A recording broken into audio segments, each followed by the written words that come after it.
Hay momentos en la vida que se quedan grabados en el alma como cicatrices invisibles, momentos que, por más que pasen los años, siguen doliendo cuando los tocas con el recuerdo. Para mí, ese momento llegó un martes por la tarde, en la sala de mi propia casa, rodeada de personas que creía conocer, pero que en realidad eran extraños con mi misma sangre. Me llamo Catalina Herrera. Tengo 64 años. Lo que voy a contarles cambiará para siempre la forma en que ven a su propia familia. Antes de contarles lo que pasó, necesito que entiendan quién era yo, quién fui durante todos esos años. Nací en un pueblo pequeño donde las mujeres aprendíamos desde niñas que la familia era lo más sagrado. Mi madre me enseñó a bordar, a cocinar, a cuidar, pero sobre todo me enseñó a amar sin condiciones. Y yo lo hice. Amé sin medida, sin preguntas, sin límites. Me casé joven con Ricardo, un hombre trabajador que soñaba con darles a nuestros hijos todo lo que él nunca tuvo. Vivimos 38 años juntos. No fuimos ricos, pero tampoco nos faltó nada. Teníamos una casa modesta en las afueras de la ciudad, un jardín donde yo cultivaba rosas blancas y 3 hijos que fueron nuestra razón de existir. Andrés, mi hijo mayor, nació cuando yo tenía 23 años. Era un niño serio, de pocas palabras, pero con una inteligencia que todos notaban. Desde pequeño fue ambicioso. Quería ser alguien importante.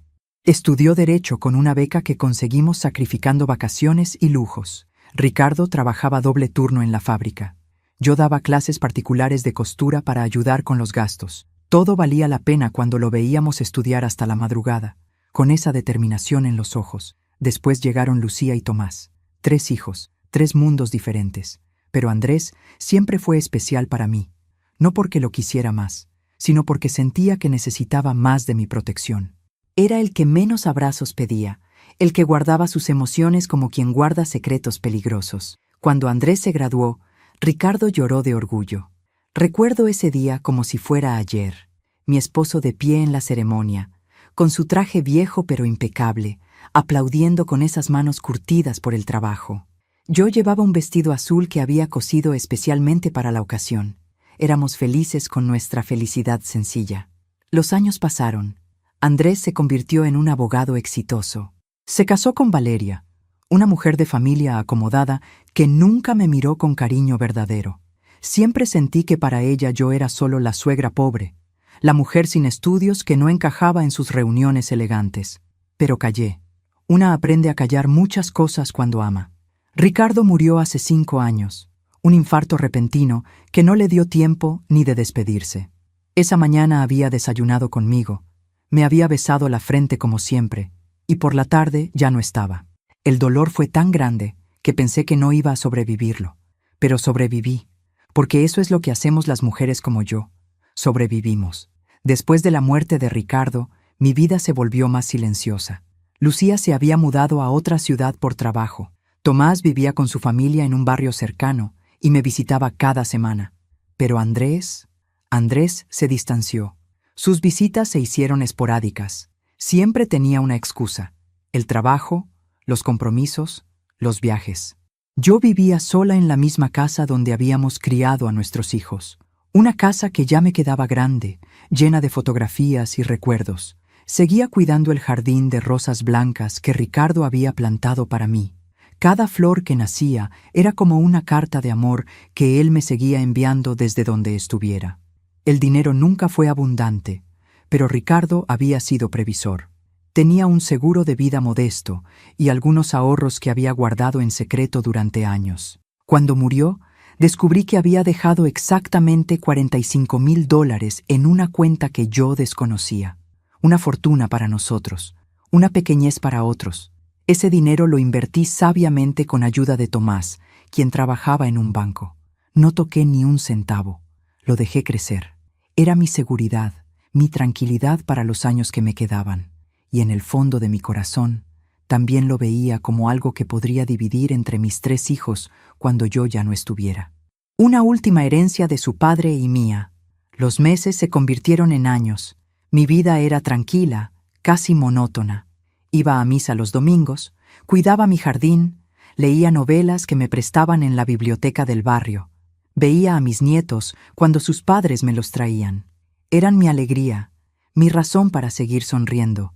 No se pierdan ninguna de estas historias que les comparto, porque cada una lleva una lección que aprendí con lágrimas. Hace 6 meses, todo cambió. Andrés me llamó un viernes por la noche. Su voz sonaba diferente, emocionada de una forma extraña. Me dijo que tenía una noticia importante y que vendría a visitarme al día siguiente. Mi corazón se llenó de esperanza. Hacía tanto que no pasábamos tiempo juntos. Llegó el sábado acompañado de Valeria. Entraron a mi casa con una solemnidad que me inquietó. Nos sentamos en la sala, esa sala modesta con muebles viejos pero limpios, con cortinas que yo misma había bordado hacía 20 años. Andrés no perdió tiempo. Me contó que un tío lejano de Ricardo, a quien apenas habíamos visto un par de veces en la vida, había fallecido sin hijos hacía 3 semanas, y en su testamento, para sorpresa de todos, había dejado una herencia considerable a la familia de Ricardo. Como Ricardo ya no estaba, la herencia pasaba directamente a sus descendientes, a Andrés, Lucía y Tomás. ¿Cuánto?, pregunté con la voz temblorosa. Andrés me miró fijamente. 32 millones de dólares, mamá, divididos entre nosotros 3. El mundo se detuvo. 32 millones. Una cifra que yo no podía ni imaginar. Una cifra que transformaba vidas, que abría puertas, que lo cambiaba todo. Pero hay algo más, continuó Andrés con una sonrisa que no alcanzaba sus ojos. El tío Augusto dejó una cláusula especial, $1 millón adicional, fuera de la división principal, destinado específicamente para ti. Mi corazón dio un vuelco. ¿Para mí? ¿Por qué? Aparentemente te conoció en 2 ocasiones y quedó impresionado por tu carácter. La forma en que Andrés dijo esa última palabra me hizo sentir incómoda, como si la encontrara absurda. Valeria, sentada a su lado, sonrió con frialdad. «Qué generoso de su parte», dijo con un tono que dejaba claro que pensaba lo contrario. «La lectura oficial del testamento será el próximo viernes», explicó Andrés. «El abogado del tío Augusto quiere hacer una reunión formal con todos los herederos. Será en mi casa. Invitaré a algunas personas cercanas. Una pequeña celebración». Asentí, todavía tratando de procesar la información. $1 millón, para mí. Una mujer de 64 años que nunca había tenido más de $5,000 en su cuenta bancaria. «¿Estás bien, mamá?», preguntó Andrés, aunque su tono no sonaba genuinamente preocupado. «Sí, hijo. Solo sorprendida». Después de que se fueron, me quedé sentada en esa sala durante horas. Miraba las fotografías en las paredes. Ricardo y yo el día de nuestra boda. Los niños pequeños en cumpleaños y navidades. Una vida entera capturada en marcos viejos. Ricardo solía decir que el dinero era como el agua. Revelaba la verdadera forma de las cosas. Cuando hay poco, todos se adaptan. Cuando hay demasiado, algunos se ahogan. No sabía entonces cuán profética había sido esa frase. El viernes llegó más rápido de lo que esperaba. Me preparé con cuidado. Llevaba un vestido sencillo de color beige, los aretes de perlas que Ricardo me había regalado. Quería verme digna, no ostentosa. Tomás pasó por mí. Manejamos juntos hasta la casa de Andrés en silencio. Cuando llegamos, había varios autos estacionados afuera, autos caros que brillaban bajo el sol de la tarde. La casa estaba llena de gente. Reconocí a algunos colegas de Andrés, amigos de Valeria, personas que yo había visto solo en fotografías. Lucía ya había llegado desde su ciudad y me abrazó con fuerza. «¿Estás nerviosa, mamá?» «Un poco», admití. El abogado, un hombre mayor llamado Arturo Menéndez, pidió silencio. Todos nos reunimos en la sala. Sobre la mesa de centro había una carpeta de cuero con el sello del bufete.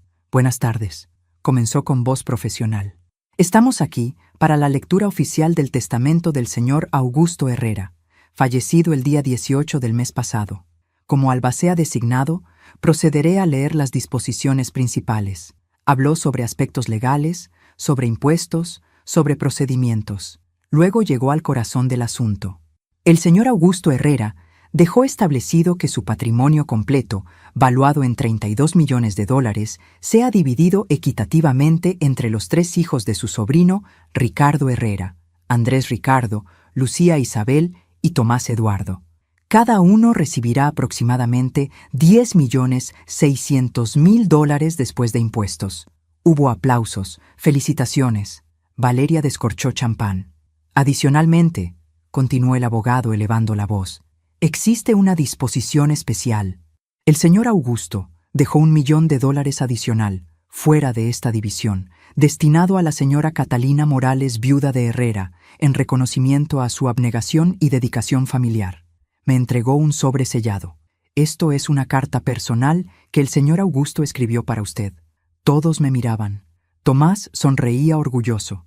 Lucía tenía lágrimas en los ojos, pero cuando busqué la mirada de Andrés, lo que vi me heló, rabia apenas contenida detrás de una sonrisa forzada. Abrí el sobre con manos temblorosas. La carta era breve. Querida Catalina, la vi 2 veces en mi vida. La primera, cuidando a Ricardo cuando estaba enfermo, con una dedicación que me recordó a mi propia madre. La segunda, hablando de sus hijos con orgullo, pero sin vanidad. Reconocí en usted algo que el mundo moderno olvida: dignidad silenciosa. Este dinero es un reconocimiento a esa dignidad. Úselo sabiamente. Con respeto, Augusto. Debería haber sido un momento hermoso, una bendición inesperada, pero la forma en que Andrés me miraba desde el otro lado de la sala me decía que esto no era un regalo, era el comienzo de una guerra, porque esa noche, cuando ya todos se habían ido y yo regresaba a casa con Tomás, mi teléfono sonó. Era Andrés. Mamá, necesitamos hablar sobre ese dinero. Mañana voy a tu casa. Tengo una propuesta que te va a interesar. Colgó antes de que pudiera responder. Y en ese momento, mientras miraba la oscuridad por la ventana del auto, supe que algo había cambiado irrevocablemente entre mi hijo y yo, pero aún no sabía cuán profundo era el abismo que estaba a punto de abrirse bajo mis pies. No pude dormir esa noche. Me quedé despierta en mi cama, mirando el techo, tratando de entender qué significaba esa cantidad de dinero. $32 millones. Repetía las palabras en voz baja, como si al decirlas pudiera hacerlas reales, pudiera comprenderlas. Andrés me había explicado que el proceso legal tomaría algunas semanas, que había documentos que firmar, trámites que completar, pero que era seguro. La herencia era real. Los 3 hermanos recibirían cada uno poco más de $10 millones después de impuestos y gastos legales. Valeria había sonreído todo el tiempo con esa sonrisa perfecta que siempre me había parecido fría. Hablaba de viajes, de inversiones, de una casa nueva en la zona exclusiva de la ciudad. Andrés la escuchaba asintiendo, con los ojos brillantes de una emoción que yo no le había visto desde que era niño y recibía su primer juguete en Navidad. Yo solo pensaba en Ricardo, en cómo él habría manejado esta noticia. Siempre fue un hombre prudente, de pies en la tierra. Probablemente habría dicho algo como: el dinero no cambia quién eres, solo revela quién siempre fuiste. Los días siguientes fueron extraños. Andrés me llamaba seguido para contarme sobre el proceso legal. Me hablaba con una energía nueva, casi frenética. Lucía también llamó desde su ciudad, emocionada y a la vez incrédula. Tomás vino a visitarme y nos sentamos en la cocina a tomar café, como hacíamos siempre. Mamá, esto es una locura, me dijo mientras sostenía la taza con ambas manos. Nunca pensé que algo así podría pasarnos. Yo tampoco, hijo, yo tampoco. ¿Sabes qué voy a hacer? Continuó con los ojos brillantes. Voy a pagar la universidad de los niños por adelantado. Voy a comprarle a Laura esa casa que siempre soñó. Y voy a montar el negocio que siempre quise, un restaurante pequeño, familiar, como el que tenía mi abuelo. Sonreí. Tomás siempre había sido el más soñador de mis hijos, el que heredó el corazón bondadoso de Ricardo. Y tú, mamá, no te preocupes por nada nunca más. Yo me voy a encargar de que no te falte nada. Le apreté la mano. Mi hijo bueno, mi hijo que seguía viéndome como su madre, no como un obstáculo. Andrés decidió organizar una reunión familiar para celebrar. Me llamó un martes por la mañana para avisarme.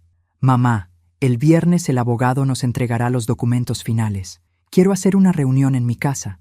Invitaré a Lucía, a Tomás, a algunos amigos cercanos. Será una celebración íntima. ¿Vendrás? Claro que sí, hijo. Nada me haría más feliz que estar contigo en ese momento. Su voz sonaba cálida, afectuosa. Por un instante sentí que recuperaba a mi hijo, que el dinero nos acercaría en lugar de separarnos. Qué equivocada estaba. El viernes llegó. Me preparé con esmero. Llevaba un vestido sencillo pero elegante, de color beige, que había comprado años atrás para una boda. Me peiné cuidadosamente, me puse los aretes de perlas que Ricardo me había regalado en nuestro 20º aniversario.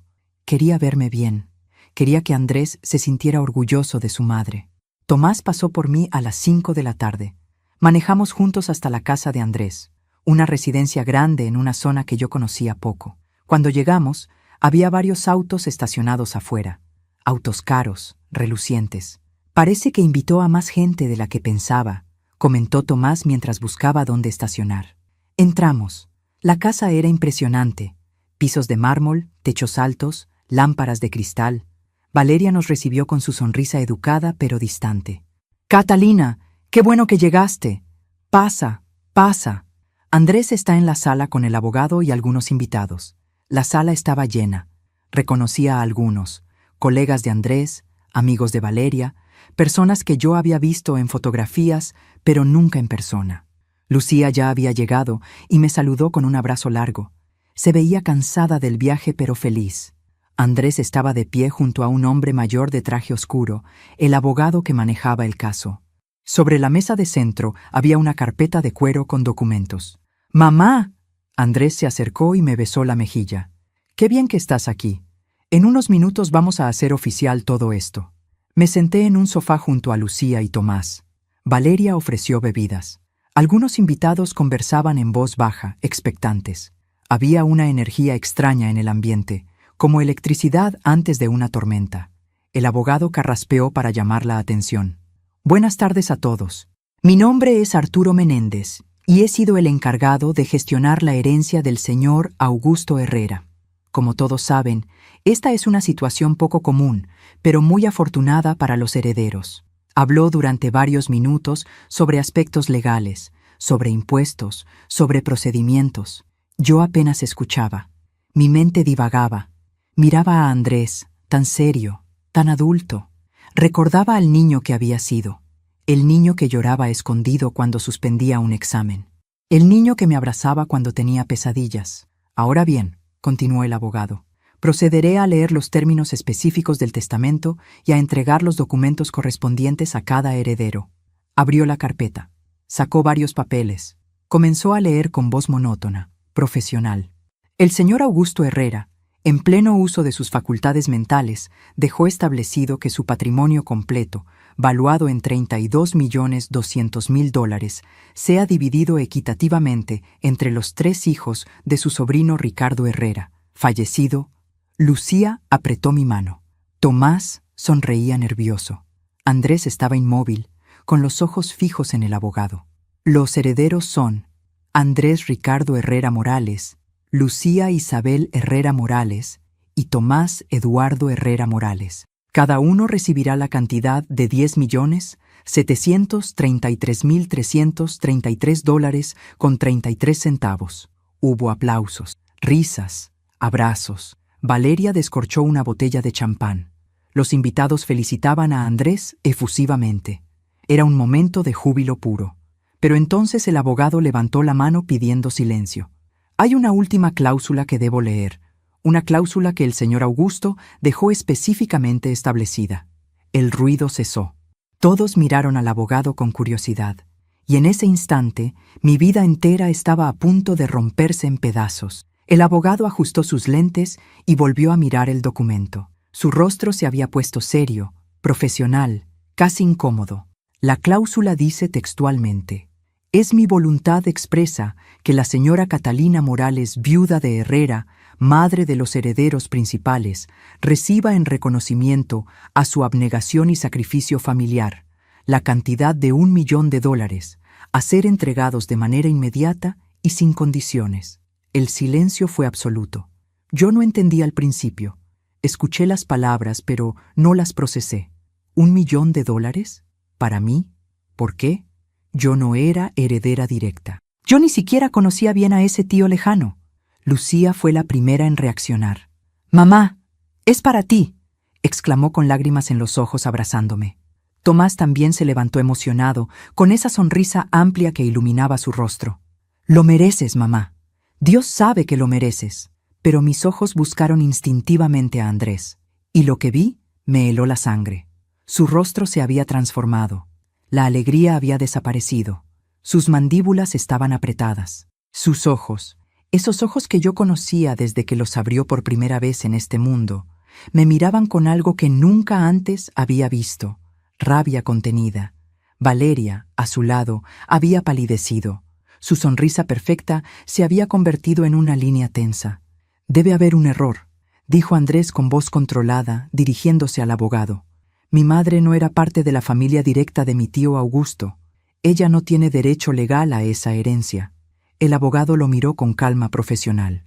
El señor Augusto fue muy claro en sus instrucciones. Dejó establecido que conoció a la señora Catalina en 2 ocasiones y quedó profundamente impresionado por su carácter y dedicación familiar. La cláusula es legal y vinculante. No hay espacio para apelación. «Pero es $1.000.000, intervino Valeria, ya sin disimular su molestia. «Eso reduce significativamente la parte que le corresponde a cada heredero». El abogado negó con la cabeza. «No, señora. El millón para la señora Catalina fue calculado aparte del total de la herencia. Los $32.200.000 ya contemplan esa cifra. Los herederos principales siguen recibiendo exactamente lo que se anunció». Debería haber sentido alivio con esa aclaración, pero no lo sentí, porque la forma en que Andrés me miraba me decía que algo fundamental acababa de romperse entre nosotros. «¿Desde dónde me están escuchando? ¿Han sentido alguna vez que de repente ya no reconocen a alguien que aman?» Andrés se acercó a mí. Su voz era suave, pero había algo afilado debajo. «Mamá, necesito hablar contigo, en privado». Me llevó a un estudio al final del pasillo. Cerró la puerta. Durante unos segundos solo nos miramos.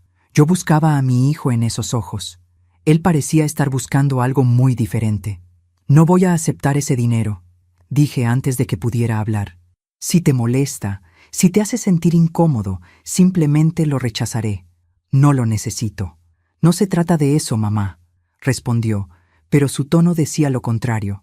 «Se trata de que no tiene sentido. Tú apenas conociste a mi tío Augusto. ¿Por qué te dejaría $1.000.000? «No lo sé, hijo. Yo tampoco lo entiendo». «¿Estás segura?» Su voz se endureció. «¿Estás completamente segura de que no hubo algo más? ¿Alguna relación que yo desconozca?» Tardé varios segundos en comprender lo que estaba insinuando. Cuando lo hice, sentí como si me hubieran abofeteado. «¿Me estás preguntando si tuve algo con el tío de tu padre? ¿Eso es lo que piensas de mí? Solo quiero entender, mamá. $1.000.000 no es algo que se deja a una persona por simple cortesía». Las lágrimas comenzaron a quemarme los ojos, pero las contuve. No iba a llorar. No todavía. Tu padre y yo fuimos fieles el uno al otro durante 38 años. Cada día, cada momento. Y que tú, mi propio hijo, puedas siquiera pensar algo diferente, me duele más que cualquier cosa que me haya pasado. Andrés se pasó las manos por el cabello, frustrado. «Perdón, mamá. No quise. Es solo que esto es muy extraño. Y ese dinero cambia las cosas». «¿Qué cosas cambia, Andrés?». No respondió. Regresamos a la sala. El ambiente había cambiado. Los invitados conversaban en voz baja. Lucía y Tomás me miraban preocupados. Valeria hablaba con el abogado en un rincón. El resto de la velada fue una tortura. Intenté actuar con normalidad, pero cada mirada de Andrés era como un cuchillo. Cada sonrisa forzada de Valeria era un recordatorio de que yo no era bienvenida en ese mundo de abundancia que ahora se abría para ellos. Cuando finalmente Tomás me llevó de regreso a casa, ya era de noche. Manejamos en silencio durante un rato hasta que él habló. «No le hagas caso, mamá. Está confundido. El dinero hace cosas raras en las personas». «Lo sé, hijo, lo sé, pero en mi corazón sabía que algo más profundo estaba sucediendo. Algo que el dinero solo había desenterrado, no creado. Esa noche, sola en mi casa, miré el jardín de rosas blancas bajo la luz de la luna. Ricardo solía decir que las rosas más hermosas crecen en la tierra más difícil, que el dolor las hace más fuertes. No sabía entonces que el verdadero dolor apenas estaba comenzando. Porque 3 días después, Andrés apareció en mi puerta con una propuesta que cambiaría todo para siempre. Era lunes por la mañana. Yo estaba en el jardín, podando las rosas, cuando escuché el auto detenerse frente a mi casa. Reconocí el sonido del motor antes de verlo. Era Andrés. Se bajó con un maletín de cuero en la mano. Llevaba traje oscuro, como si viniera de la oficina, pero eran apenas las 9 de la mañana. Algo no estaba bien. «Buenos días, mamá», me saludó con una sonrisa que no llegaba a sus ojos. «Buenos días, hijo. ¿Quieres café?» «Sí, por favor». Entramos a la cocina. Preparé café como siempre lo hacía, en la cafetera vieja que Ricardo me había comprado hace 20 años. El aroma llenó la cocina trayendo recuerdos de todas las mañanas que habíamos compartido en esa misma mesa. Andrés esperó a que me sentara frente a él. Bebió un sorbo largo de café antes de hablar. «Mamá, vine a hablar contigo sobre el dinero». «Hijo, ya te dije que no voy a aceptarlo si te molesta. Puedo rechazarlo formalmente». El abogado dijo que... «No se trata de rechazarlo», me interrumpió. «Se trata de ser inteligente con él». Saqué del maletín varios documentos y los extendió sobre la mesa. «He estado pensando mucho en esto. $1 millón es mucho dinero, mamá, pero también puede desaparecer rápidamente si no se maneja bien. Tú no tienes experiencia con inversiones, con impuestos, con planificación financiera. Tomás me puede ayudar. Él trabaja en un banco y... Tomás trabaja en una sucursal pequeña haciendo préstamos personales», dijo Andrés, con un tono que rozaba el desprecio. «Esto es otro nivel, mamá. Se necesita experiencia real, contactos, conocimiento del mercado». Señaló los documentos. «Por eso preparé esto. Es un plan de administración fiduciaria. Básicamente, tú me darías poder legal sobre el dinero y yo lo invertiría en tu nombre. Te garantizaría una renta mensual de $3,000 para que vivas cómodamente. El resto crecería con el tiempo. Es lo más inteligente». Miré los papeles sin entender completamente. «¿Quieres que te entregue el dinero?» «No es entregármelo a mí, mamá. Es administración profesional. Yo soy abogado. Tengo contactos con los mejores asesores financieros del país. Puedo hacer que ese millón se convierta en 2, en 3. Pero necesito tener control legal para moverlo rápido cuando haya oportunidades». Algo en mi estómago se retorció incómodo. «Hijo, agradezco tu preocupación, pero creo que prefiero mantener las cosas simples. Puedo dejar el dinero en una cuenta de ahorros segura y... ¿Una cuenta de ahorros?». Andrés soltó una risa seca. «Mamá, con la inflación actual perderías poder adquisitivo cada año. Es tirar el dinero a la basura. Entonces buscaré un asesor financiero independiente que... ¿Y cómo sabrás que es confiable?». Su voz subió de tono. «Hay miles de estafadores ahí afuera esperando a personas como tú, personas sin experiencia, para quitarles todo. Al menos conmigo, sabes que soy tu hijo, que jamás te haría daño». La forma en que dijo esas últimas palabras me hizo dudar, porque si realmente creía eso, ¿por qué necesitaba convencerme con tanta vehemencia? «Necesito pensarlo, Andrés. Es una decisión importante». Su rostro se endureció. «No hay mucho que pensar, mamá. Es sentido común. A menos que...» Se detuvo, mirándome fijamente. «A menos que no confíes en mí». Ahí estaba, la trampa perfecta. Si decía que no, significaba que no confiaba en mi propio hijo. Si decía que sí, estaría entregando el control total de mi futuro a alguien que, por primera vez en mi vida, me hacía sentir miedo. «Claro que confío en ti, hijo. Pero esto no es sobre confianza, es sobre... ¿Sobre qué, entonces?», me interrumpió. «¿Sabes qué creo, mamá? Creo que Tomás ya te llenó la cabeza con sus ideas. Él siempre ha sido celoso, siempre ha querido ser el hijo favorito. Andrés, eso no es justo. Tomás solo quiere controlarte. Quiere que rechaces mi ayuda para poder manejarte él. ¿No lo ves?». Me quedé en silencio. Mi hijo estaba diciendo cosas que no reconocía, palabras envenenadas que no parecían suyas. Se puso de pie bruscamente. «¿Sabes qué, mamá? Olvídalo. Vine a ayudarte porque te quiero, porque me preocupo por tu futuro. Pero si prefieres escuchar a Tomás, adelante. Solo no vengas llorando cuando pierdas todo. Andrés, por favor, no te vayas así. Necesito ir a trabajar». Recogió los documentos con movimientos bruscos. «Cuando cambies de opinión, me llamas, pero no tardes mucho. Las oportunidades no esperan». Se fue sin despedirse. Escuché el auto arrancar y alejarse. Me quedé sentada en la cocina con mi taza de café ya frío, tratando de entender qué acababa de pasar. ¿Era yo la que estaba equivocada? ¿Estaba siendo desagradecida al rechazar su ayuda? ¿O había algo más oscuro detrás de esa propuesta? Llamé a Tomás esa misma tarde y le conté todo. Mamá, no firmes nada, me dijo con voz seria. Si Andrés realmente quisiera ayudarte, te recomendaría un asesor independiente. No pediría poder total sobre tu dinero. Esto no está bien. Pero es mi hijo, Tomás. ¿Por qué querría perjudicarme? No lo sé, mamá, pero el dinero cambia a las personas. A veces revela quiénes realmente son. Esa noche no pude dormir. Daba vueltas en la cama pensando en Andrés niño, en todas las noches que me quedé despierta cuidándolo cuando estaba enfermo, en todos los sacrificios que Ricardo y yo hicimos para darle una vida mejor. ¿En qué momento perdí a ese niño? O quizás nunca existió y yo solo vi lo que quería ver. Una semana pasó sin noticias de Andrés. No llamó, no escribió. Era como si hubiera borrado mi existencia de su vida porque no hice lo que él quería. Lucía me llamó desde su ciudad, preocupada. Mamá, Andrés me llamó. Me dijo que estás siendo manipulada por Tomás, que te estás volviendo paranoica.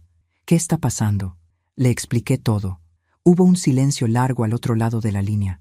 No puedo creerlo, susurró finalmente. ¿Andrés realmente está haciendo esto? No quiero crear división entre ustedes, hija. Son hermanos. Pero algo está muy mal, completó ella. Mamá, escúchame. No estás loca. No estás siendo manipulada. Estás protegiendo lo que es tuyo. Y tienes todo el derecho. Sus palabras me dieron fuerzas. Decidí que no firmaría nada, que buscaría ayuda profesional independiente, que tomaría mis propias decisiones. No sabía entonces que Andrés ya había tomado las suyas, porque 2 semanas después recibí una carta certificada que me dejó sin respiración.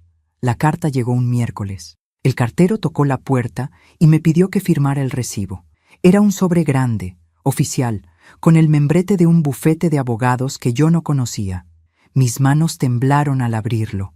Dentro había varios documentos legales. Leí la primera página una vez, luego otra, y otra más. Las palabras se negaban a tener sentido en mi mente. Era una demanda de interdicción. Andrés, mi hijo, estaba pidiendo legalmente que se me declarara incapaz de manejar mis propios asuntos.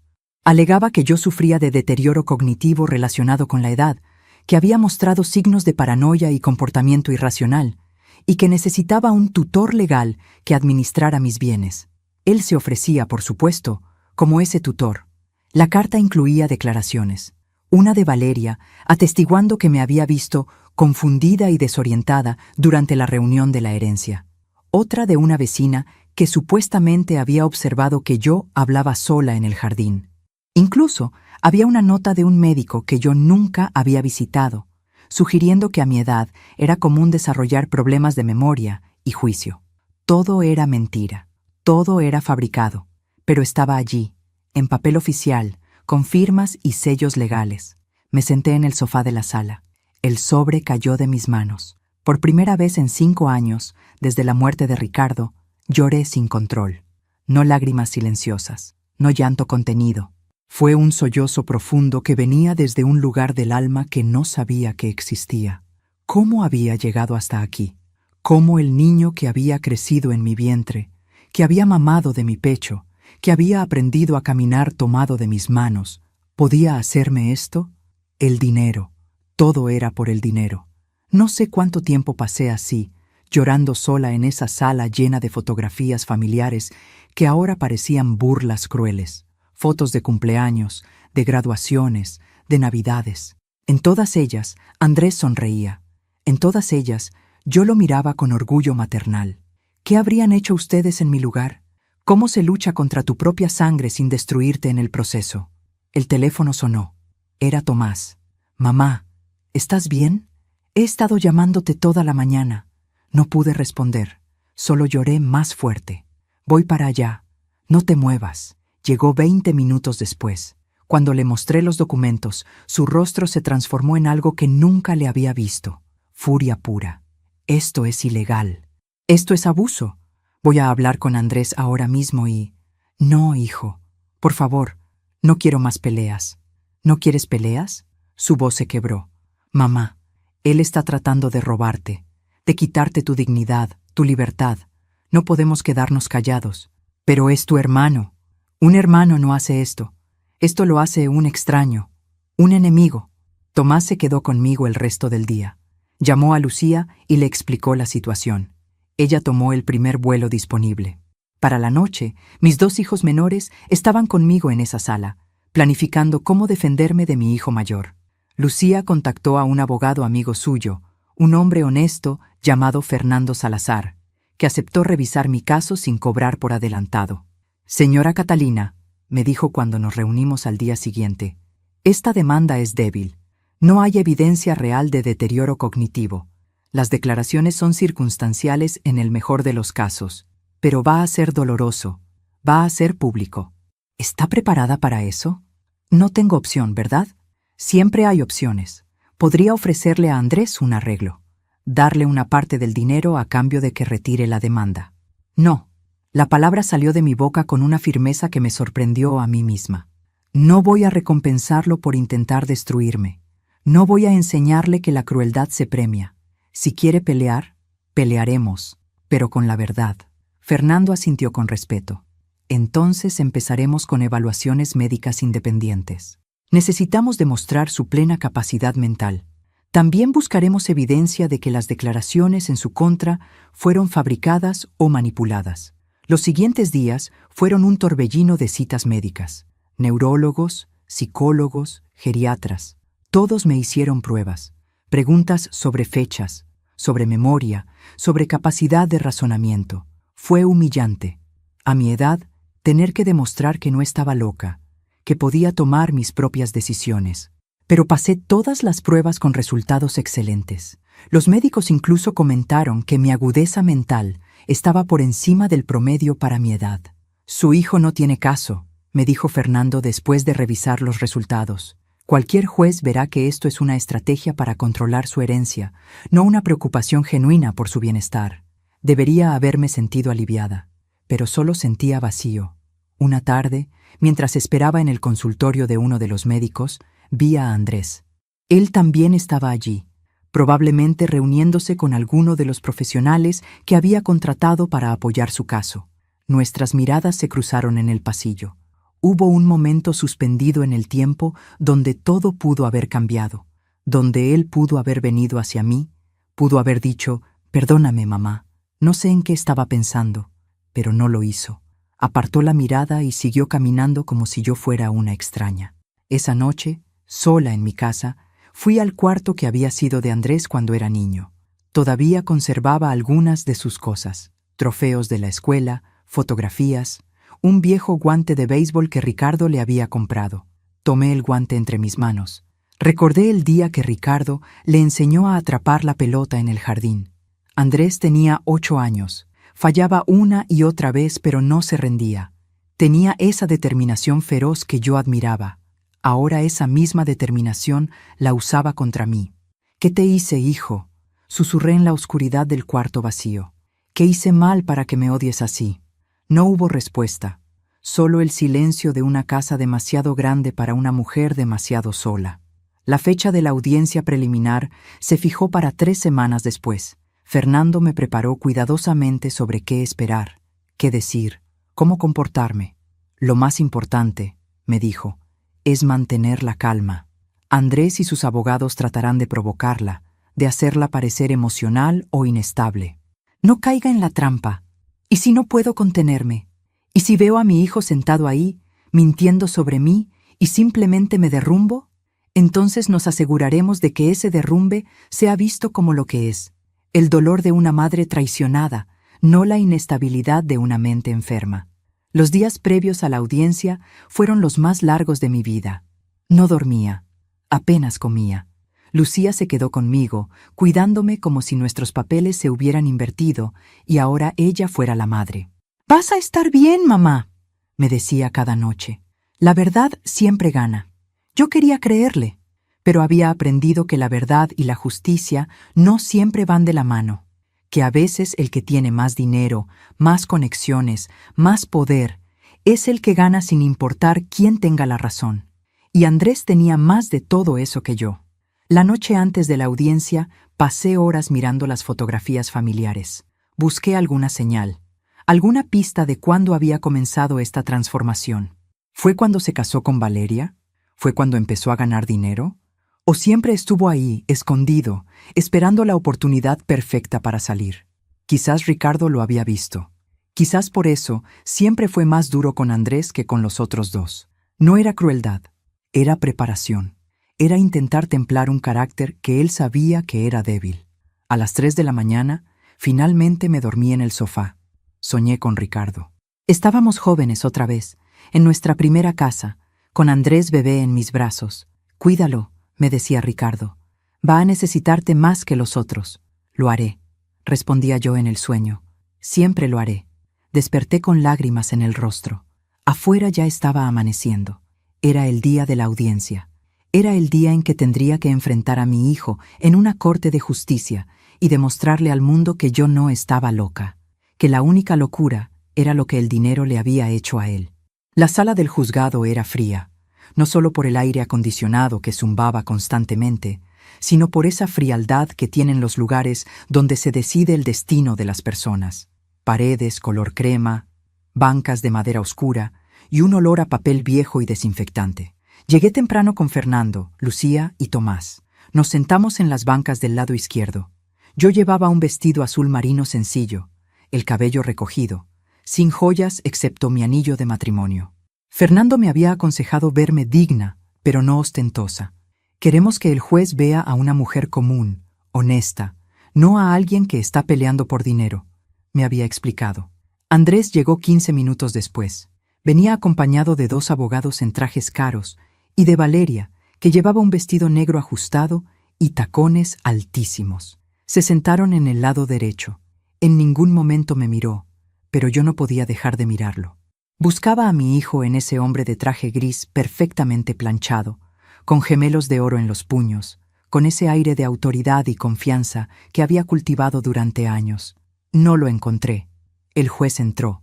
Era un hombre mayor, de cabello completamente blanco, con lentes gruesos y una expresión de cansancio que hablaba de décadas viendo lo peor de la naturaleza humana. Caso número 4532, anunció el secretario. Andrés Ricardo Herrera. Morales contra Catalina Morales, viuda de Herrera. Solicitud de interdicción por presunta incapacidad mental. Las palabras resonaron en la sala como una sentencia. Incapacidad mental. Mi hijo estaba diciendo públicamente, legalmente, que yo estaba loca. El abogado de Andrés, un hombre delgado con voz nasal, comenzó su exposición. Habló de mi edad, de los riesgos naturales del deterioro cognitivo, de la preocupación genuina de mi hijo por mi bienestar. Usó palabras técnicas, estadísticas, referencias a casos similares. Luego llamó a su primer testigo, Valeria. Ella subió al estrado con esa elegancia estudiada que siempre había tenido. Juró decir la verdad con la mano sobre la Biblia y se sentó con la espalda perfectamente recta. «Señora Herrera», comenzó el abogado, ¿puede describir el comportamiento de su suegra durante la reunión del pasado viernes 19? Estaba confundida, respondió Valeria con voz suave, casi compasiva. No entendía claramente lo que estaba sucediendo. Tuvimos que explicarle varias veces sobre la herencia, y cuando el abogado leyó la cláusula sobre su parte, ella pareció desorientada, como si no pudiera procesar la información. Mentira. Yo había entendido perfectamente todo, pero ella lo decía con tanta convicción que casi sonaba verdadero. ¿Ha notado otros signos de deterioro?, continuó el abogado. Sí. En ocasiones repite las mismas historias como si no recordara haberlas contado antes. Olvida nombres. Mi esposo me ha comentado que a veces lo llama por el nombre de su padre fallecido. Otra mentira. Yo jamás había confundido a Andrés con Ricardo. Fernando se levantó para contrainterrogar. Señora Herrera, ¿es cierto que usted tiene un conflicto de interés en este caso? Si su esposo obtiene control sobre el dinero de su suegra, ¿no se beneficiaría usted directamente? Valeria sonrió con frialdad. Mi interés es solo el bienestar de mi suegra. El dinero es irrelevante. ¿Irrelevante? Fernando alzó una ceja. ¿No es cierto que usted y su esposo están en proceso de comprar una propiedad de $5 millones y necesitan liquidez adicional para cerrar el trato? El abogado de Andrés se puso de pie inmediatamente. Objeción. Irrelevante para el caso. El juez pensó un momento. Admitida. Señor Salazar, manténgase en el tema central. Valeria bajó del estrado con una sonrisa de satisfacción. Había plantado sus mentiras y salido ilesa. Luego declaró la vecina, la señora Marta, una mujer mayor que vivía 3 casas más allá de la mía. Juró que me había visto hablando sola en el jardín en múltiples ocasiones. Cuando Fernando la interrogó, descubrió que esa señora había recibido $2,000 de Andrés como ayuda caritativa 2 semanas antes de la demanda. La coincidencia era obvia, pero el daño ya estaba hecho. Finalmente, el médico que supuestamente había evaluado mi estado mental, un doctor Ramírez que yo nunca había visto en mi vida, explicó que había revisado mi historial médico y que, basándose en mi edad y en reportes de terceros, consideraba prudente una evaluación más profunda de mi capacidad de decisión. «Doctor Ramírez», preguntó Fernando durante el contrainterrogatorio, ¿en algún momento examinó personalmente a la señora Catalina? No, pero basándome en la documentación. Entonces, su opinión se basa enteramente en lo que otros le dijeron, ¿correcto? Las evaluaciones a distancia son una práctica común cuando... ¿Sí o no, doctor? ¿Examinó personalmente a mi cliente? No. Gracias. No hay más preguntas. Después de un receso, fue nuestro turno. Fernando llamó primero al neurólogo que me había examinado la semana anterior, el doctor Méndez, un profesional respetado con 30 años de experiencia. ¿Cuál fue su diagnóstico después de evaluar a la señora Catalina?, preguntó Fernando. La señora Morales muestra una función cognitiva excelente para su edad. Sus pruebas de memoria, razonamiento lógico y capacidad de decisión están todas dentro o por encima del rango normal. No encontré ninguna evidencia de deterioro mental significativo. ¿Alguna evidencia de paranoia o comportamiento irracional? Ninguna. De hecho, mostró un nivel notable de claridad al explicar su situación. Sus preocupaciones me parecieron completamente racionales dadas las circunstancias. El abogado de Andrés intentó desacreditarlo, sugiriendo que había sido contratado por nosotros, pero el doctor Méndez mantuvo su posición con firmeza profesional. Luego declaró Tomás. Habló de mí con tanto amor, con tanta convicción, que tuve que contener las lágrimas. «Mi madre es la persona más lúcida y centrada que conozco», dijo. «Cuidó de mi padre durante su enfermedad. Administró la casa, las finanzas, todo, sin ayuda. Esta demanda no es sobre su capacidad mental, es sobre el dinero, y eso es lo más triste de todo». Cuando le tocó el turno a Lucía, su voz tembló, pero no se quebró. «He hablado con mi madre por teléfono 3 veces por semana durante los últimos 5 años. Cada conversación es clara, coherente, llena de sabiduría. Ella me aconseja sobre mi trabajo, sobre mi vida. Si ella está incapacitada mentalmente, entonces, ¿qué decir del resto de nosotros?». Finalmente, Fernando me llamó a mí. Subí al estrado con las piernas temblando. Juré decir la verdad mirando directamente a Andrés. Él mantuvo la vista fija en sus papeles. «Señora Catalina», comenzó Fernando con voz gentil, ¿puede explicar con sus propias palabras qué está sucediendo aquí? Respiré profundo. Este era el momento. La oportunidad de hablar, de decir mi verdad. «Mi hijo quiere mi dinero», dije con voz clara, «y está dispuesto a destruir mi reputación, a humillarme públicamente para conseguirlo. No estoy loca, no estoy confundida, estoy herida, porque el niño que crié, el niño al que di todo, prefiere verme como una mujer senil que como su madre. ¿Por qué cree que está haciendo esto? El dinero cambia a las personas, o quizás solo revela quienes siempre fueron. No lo sé. Pero sé que el Andrés que está sentado ahí no es el hijo que yo conocí. O tal vez nunca existió y yo solo vi lo que quería ver». El abogado de Andrés se levantó para interrogarme. «Señora Morales, ¿no es cierto que usted se negó a aceptar la ayuda profesional de su hijo con respecto a la administración de su herencia?» «Me negué a entregarle control total de mi dinero. Eso es diferente. ¿Y no le parece irracional rechazar la ayuda de un abogado exitoso, su propio hijo, en favor de... ¿Qué exactamente? ¿De administrar $1 millón sin experiencia alguna? No es irracional proteger lo que es mío. Lo irracional es pretender que un hijo que quiere quitarme mi autonomía está actuando por amor. ¿Está acusando a su hijo de tener malas intenciones? Estoy diciendo la verdad, y la verdad es que si él realmente se preocupara por mí, no estaríamos aquí. Estaría en mi casa, tomando café en mi cocina, hablando conmigo como madre e hijo, no arrastrándome a una corte para declararme incompetente. El abogado me hizo más preguntas tratando de hacerme parecer resentida, amargada, irracional, pero mantuve la calma. Respondí con claridad, y cuando finalmente me dejó bajar, sentí que había dicho todo lo que necesitaba decir. El juez anunció que tomaría un receso de 2 semanas para revisar la evidencia antes de emitir su fallo. Salimos del juzgado en silencio. Afuera, el sol brillaba con una intensidad que parecía cruel después de las horas en esa sala fría y oscura. Lucía me abrazó fuerte. «Estuviste increíble, mamá». «¿Lo estuve?», murmuré. «Porque no me siento increíble. Me siento destruida». Tomás tenía lágrimas en los ojos. «Vamos a ganar esto». El juez vio la verdad, pero mientras caminábamos hacia el auto, vi a Andrés y Valeria salir por otra puerta. Él hablaba por teléfono, riéndose de algo, como si esto fuera solo otro día de trabajo, como si no acabara de intentar destruir a su propia madre. Esa noche, de regreso en mi casa, me senté en el jardín bajo las estrellas. Las rosas blancas brillaban bajo la luz de la luna. Ricardo solía decir que las noches más oscuras producen las estrellas más brillantes. Necesitaba creer eso. Necesitaba creer que de toda esta oscuridad algo de luz podría nacer. Pero entonces sonó mi teléfono. Era un número desconocido. Contesté. «¿Señora Catalina?», dijo una voz de mujer, temblorosa, asustada. «Mi nombre es Patricia Ruiz. Fui secretaria de su hijo Andrés durante 3 años. Necesito hablar con usted sobre algo que descubrí, algo que él no quiere que nadie sepa». Mi corazón comenzó a latir más rápido. «¿Qué descubrió?». «No por teléfono. ¿Podemos reunirnos mañana?». «Es importante. Tiene que ver con la herencia y con su esposo fallecido». La línea se cortó.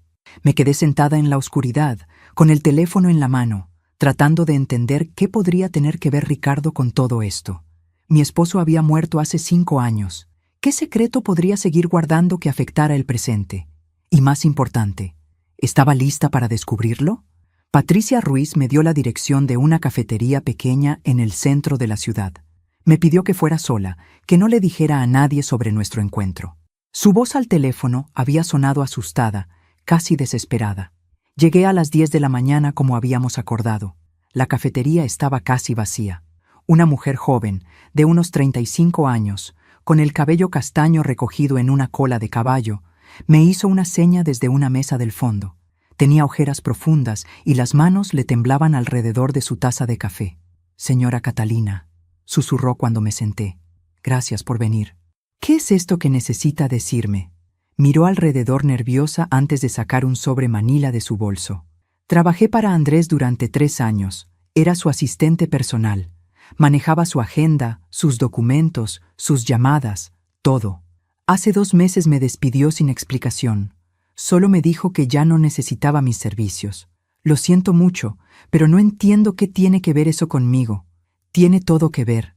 Abrió el sobre y sacó varios documentos. Antes de despedirme, hice copias de algunos archivos que me parecieron extraños. No sabía qué significaban entonces, pero cuando vi las noticias sobre la demanda que él le puso, entendí todo. Me mostró el primer documento. Era una correspondencia entre Andrés y el tío Augusto, fechada hace 2 años. 2 años, 1 año antes de que el tío muriera. Leí con incredulidad. En la carta, Andrés le proponía al tío Augusto un acuerdo beneficioso para ambos. Si el tío lo nombraba heredero principal de su fortuna, Andrés se encargaría de cuidar adecuadamente del dinero y de asegurar que fuera usado sabiamente. Pero lo que me dejó helada fue la siguiente línea. Mi padre, su sobrino Ricardo, lamentablemente no dejó las cosas en orden antes de su muerte. Mi madre, aunque bien intencionada, carece de la capacidad para manejar asuntos financieros complejos. Sería prudente que cualquier provisión para ella fuera administrada por alguien más capaz. Andrés estaba planeando esto desde hace 2 años, antes de que el tío muriera, antes de que existiera siquiera una herencia. «Hay más», dijo Patricia, mostrándome otro documento. «Esta es una póliza de seguro de vida de su esposo, la que él dejó a nombre suyo». Miré el papel. Era efectivamente el seguro de vida de Ricardo. $32,000 que yo había invertido cuidadosamente. Y mire la fecha de emisión, y mire quién la tramitó. La póliza había sido emitida 3 meses antes de la muerte de Ricardo, y el agente que la había procesado era un socio de negocios de Andrés. No entiendo qué me está queriendo decir. Patricia me miró directamente a los ojos. Señora Catalina, su esposo no tenía esa póliza antes. Andrés la compró, a nombre de su padre, sin que él lo supiera. Pagó las primas durante esos 3 meses, y cuando su padre falleció repentinamente, el mundo empezó a girar. Me aferré a la mesa para no caerme. ¿Está diciendo que mi hijo? No estoy diciendo nada específico, interrumpió rápidamente. No tengo pruebas de nada criminal, pero es extraño, ¿no le parece? Comprar una póliza de seguro de vida grande para su padre, un hombre que nunca había tenido ese tipo de seguros, justo 3 meses antes de que muriera de un infarto repentino. Mi esposo tenía problemas del corazón, dije con voz débil, tratando de encontrar una explicación racional. Los médicos dijeron que el infarto fue natural. Lo sé, y probablemente lo fue, pero su hijo apostó a ello. Sabía que su padre tenía el corazón débil, sabía que trabajaba demasiado, y se aseguró de que cuando lo inevitable sucediera, hubiera dinero. Dinero que él esperaba controlar. ¿Por qué me está contando esto? Porque me despidió cuando empecé a hacer preguntas, y porque sé lo que está haciendo con la demanda. Él me hizo escribir algunas de las declaraciones falsas que presentó en la corte. Me obligó a mentir. Cuando me negué a seguir haciéndolo, me amenazó. Me dijo que si hablaba, se aseguraría de que nunca volviera a trabajar en esta ciudad. Sacó más papeles del sobre. Aquí están los borradores originales de las declaraciones.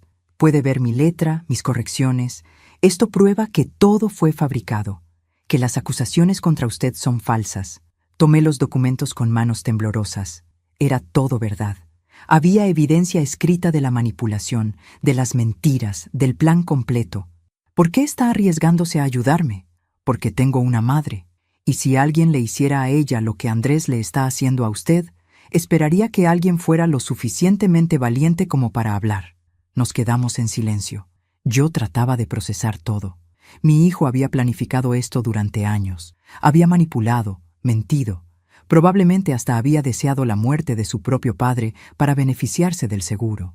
Y ahora me estaba destruyendo a mí, porque yo era el último obstáculo entre él y el control total del dinero. ¿Qué habrían hecho ustedes en mi lugar? Susurré, más para mí misma que para Patricia. ¿Cómo se enfrenta una al monstruo en que se convirtió su hijo sin que el dolor la mate primero?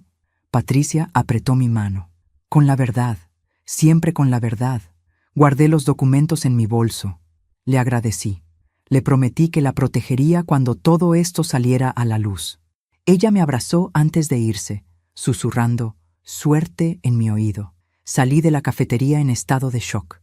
Caminé sin rumbo por varias cuadras, sin ver realmente nada a mi alrededor. La gente pasaba, los autos tocaban el claxon, la vida continuaba como si nada. Pero mi mundo se había destruido. Ricardo, mi Ricardo, había muerto sabiendo que su propio hijo había comprado un seguro apostando a su muerte.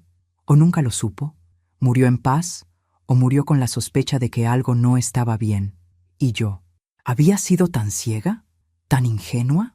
¿Cómo no vi las señales? Llamé a Fernando desde un banco en un parque. Le conté todo. Hubo un silencio largo al otro lado.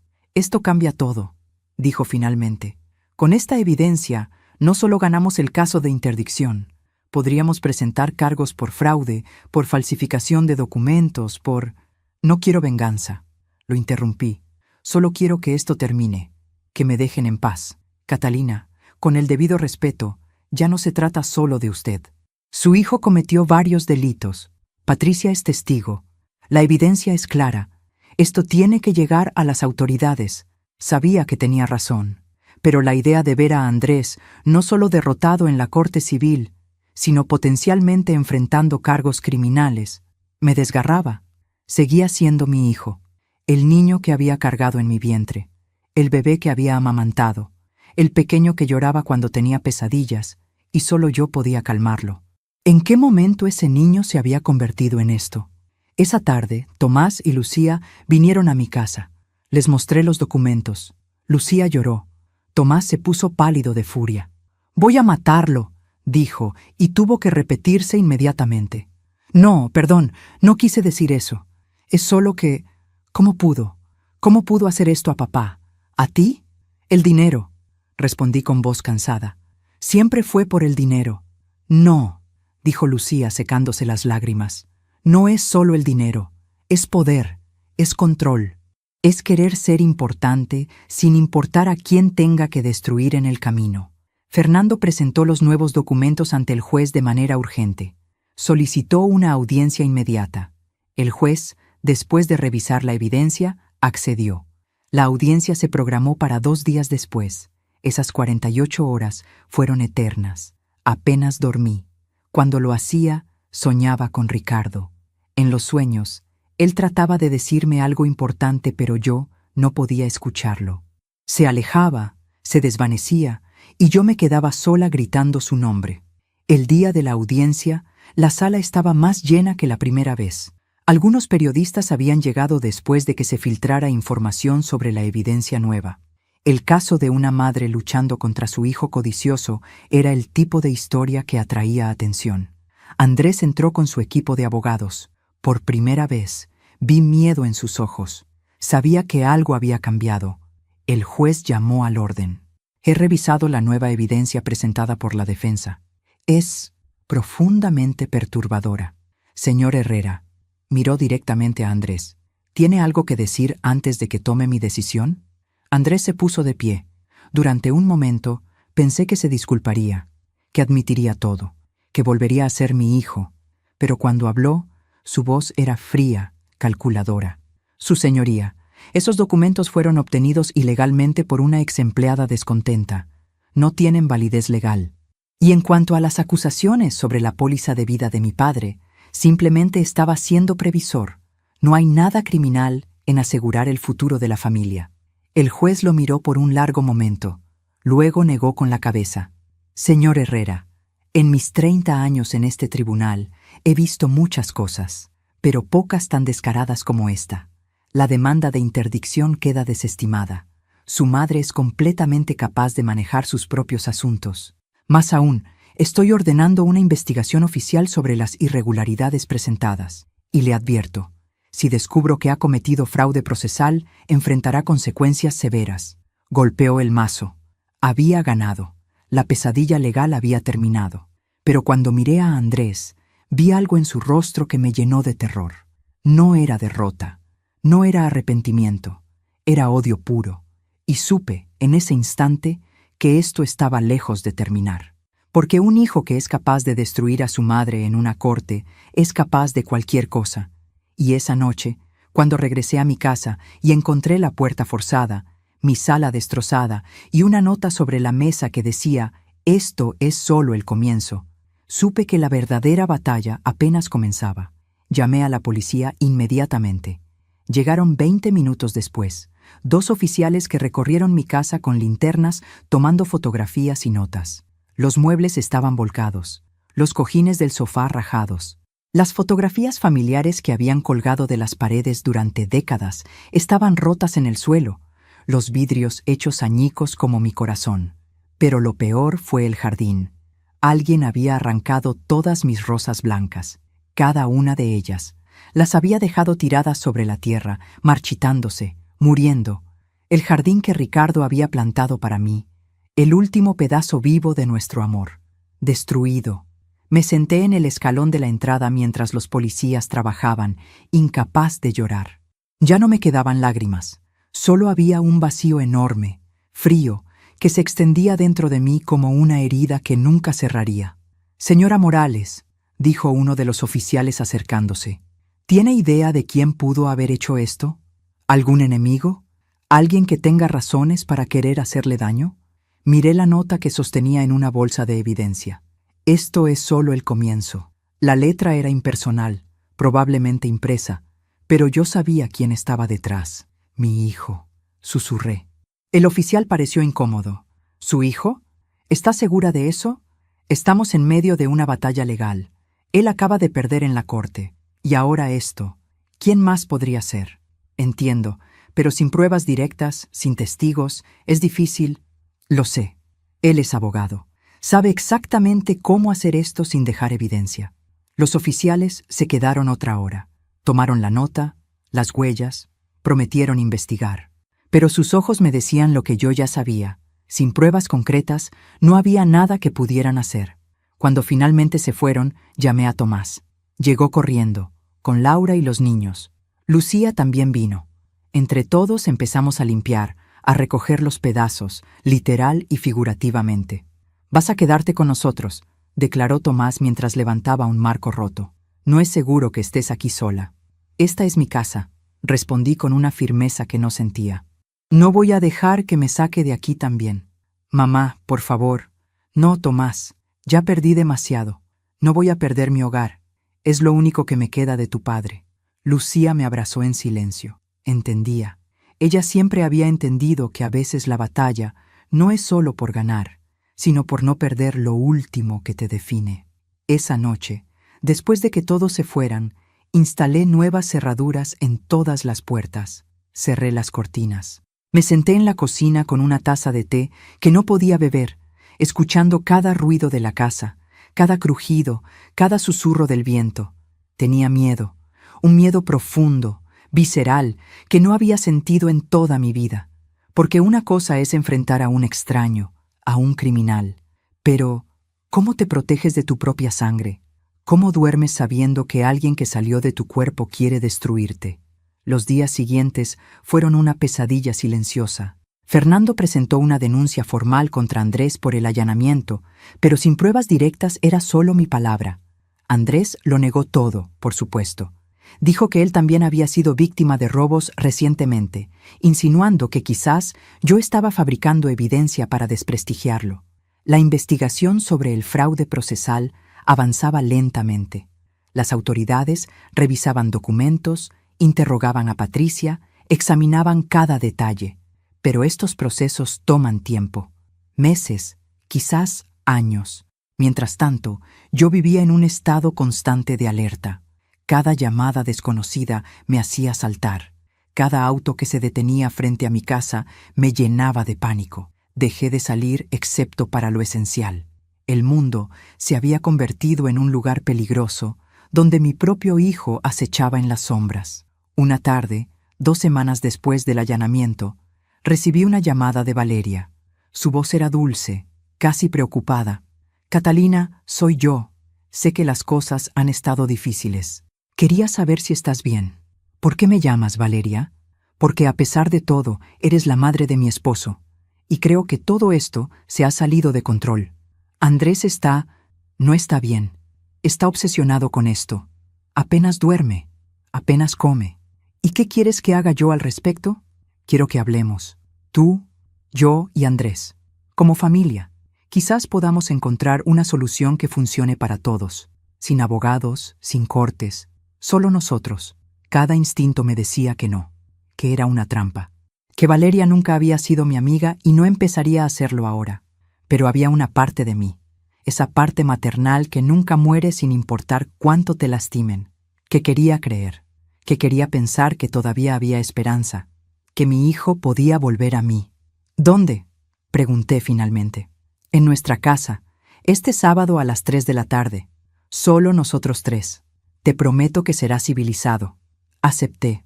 Contra el consejo de Fernando, contra la preocupación de Tomás y Lucía, acepté ir. El sábado llegó nublado, con amenaza de tormenta. Me vestí con cuidado, como quien se prepara para una batalla. Llevaba en mi bolso una grabadora pequeña que Fernando me había dado. «Graba todo», me había dicho. «No confíes en nada». Llegué a la casa de Andrés exactamente a las 3. Valeria me recibió con una sonrisa que no alcanzaba sus ojos. La casa estaba silenciosa, demasiado silenciosa. «Pasa, por favor. Andrés está en el estudio esperándote». Caminé por ese pasillo largo hasta el estudio. La puerta estaba entreabierta. Toqué suavemente antes de entrar. Andrés estaba sentado detrás de su escritorio. Se veía diferente, más delgado, ojeras profundas, el cabello despeinado, como si realmente no hubiera dormido en semanas. «Hola, mamá», dijo sin levantarse. «Hola, hijo». Nos miramos en silencio durante un momento que pareció eterno.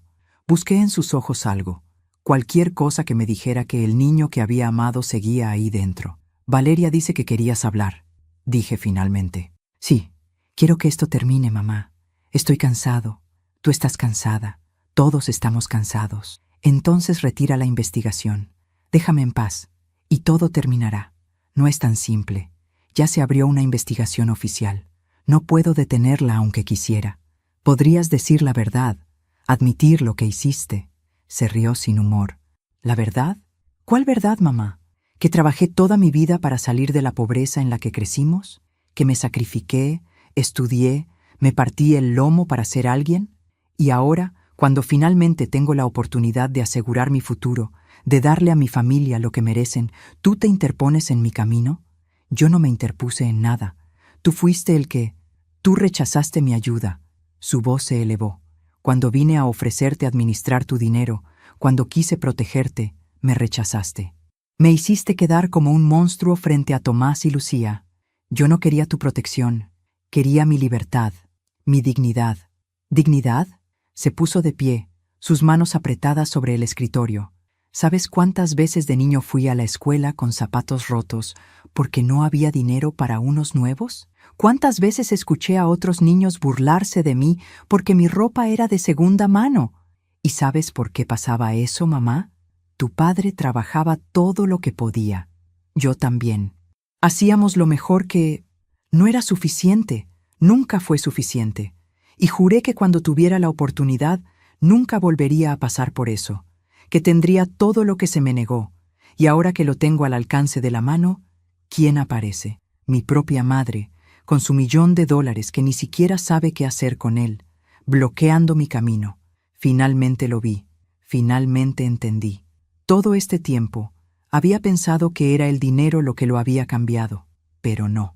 El resentimiento había estado ahí desde siempre, la amargura de una infancia que él percibía como pobre, como insuficiente. Ricardo y yo habíamos dado todo lo que teníamos, pero para Andrés nunca había sido suficiente.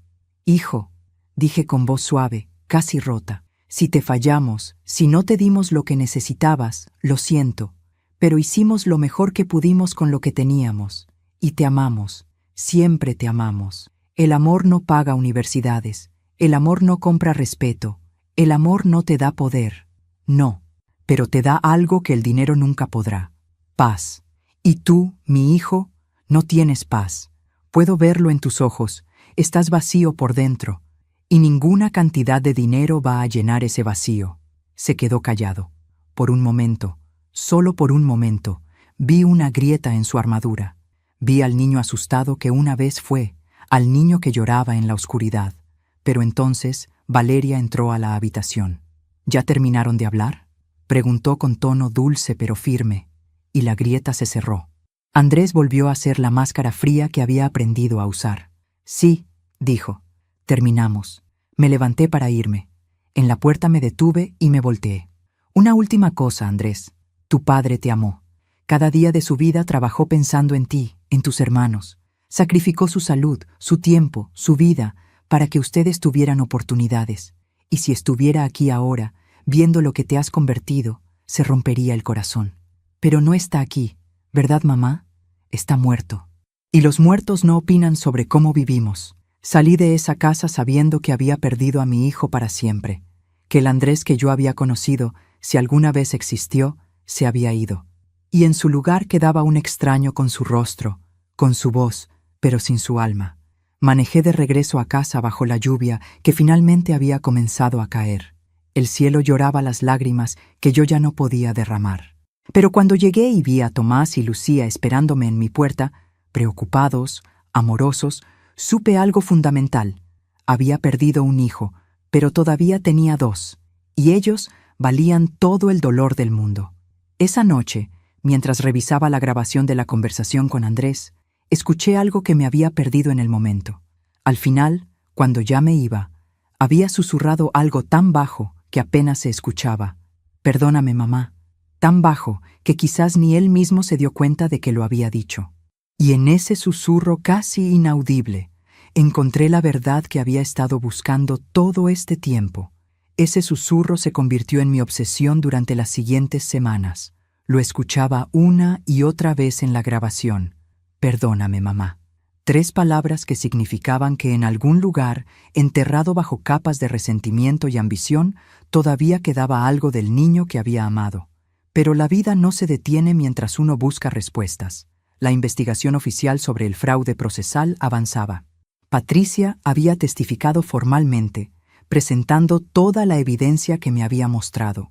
Otros empleados de Andrés comenzaron a hablar también, ahora que alguien había roto el silencio. Fernando me llamó un martes por la mañana con noticias. Catalina, la fiscalía va a presentar cargos formales contra Andrés. Fraude procesal, falsificación de documentos.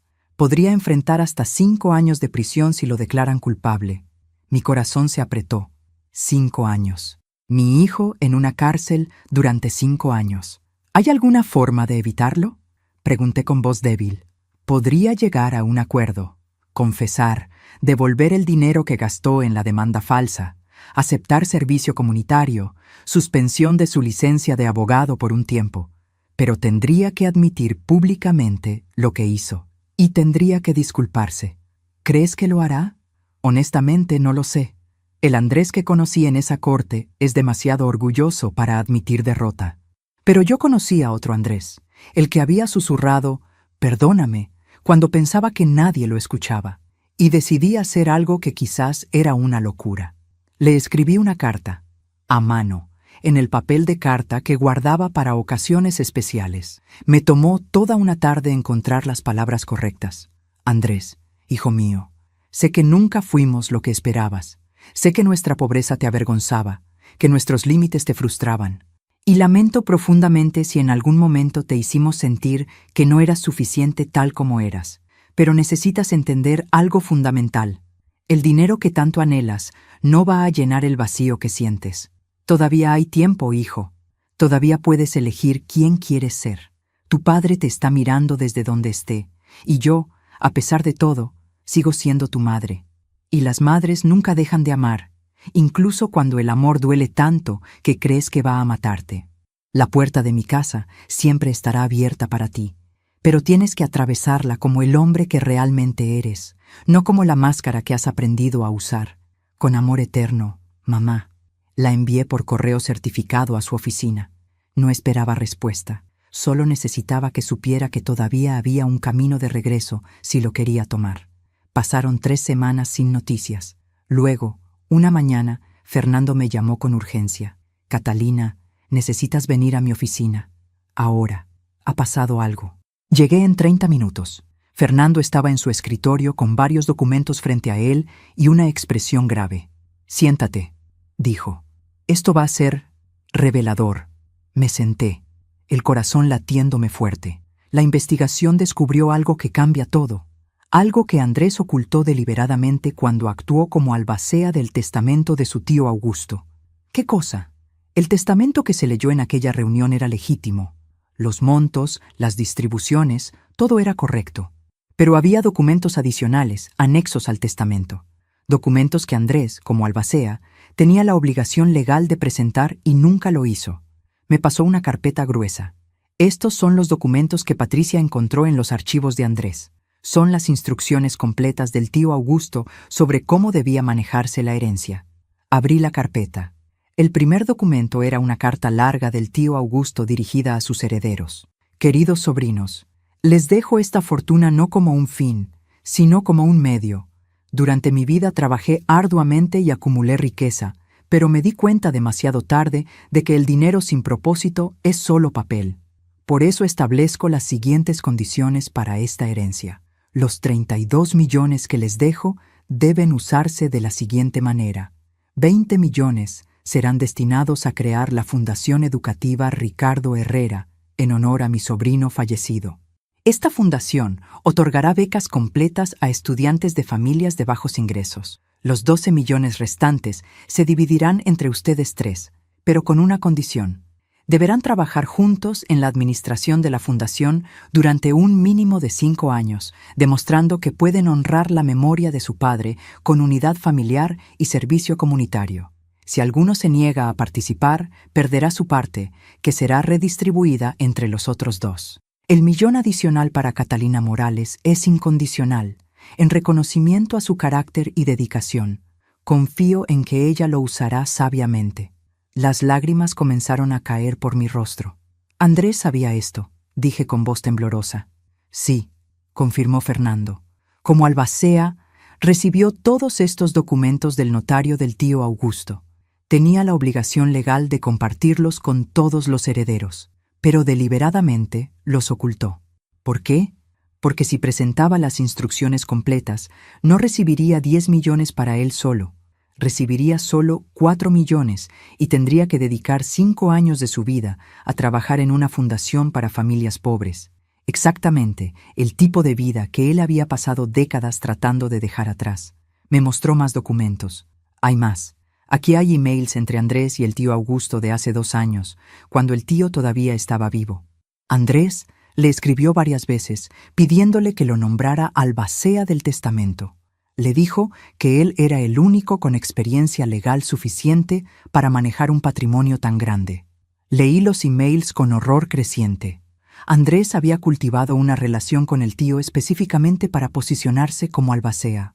Había sido estratégico, calculador, paciente. ¿El tío Augusto sospechaba algo?, pregunté. Mira esta última carta. Fernando me pasó un sobre amarillento. La escribió una semana antes de morir y la dejó sellada con instrucciones de que solo se abriera si surgían problemas con la ejecución del testamento. Abrí el sobre con manos temblorosas. La letra del tío Augusto era temblorosa, pero clara. Si están leyendo esto, es porque algo salió mal con mi testamento. Sospecho que Andrés, a quien nombré albacea por su experiencia legal, podría intentar manipular mis instrucciones. Es un joven ambicioso, y la ambición sin valores es peligrosa. Por eso dejé copias de todos los documentos con mi abogado personal y con el notario. Si Andrés oculta algo, búsquenlas. Mi verdadera voluntad era crear una fundación que honrara no la riqueza, sino el carácter, como el carácter de Ricardo, que trabajó toda su vida con dignidad, y como el carácter de Catalina, que amó sin condiciones. Que este dinero sirva para crear más personas así, no para alimentar la codicia. Me cubrí la cara con las manos. El tío Augusto había sabido.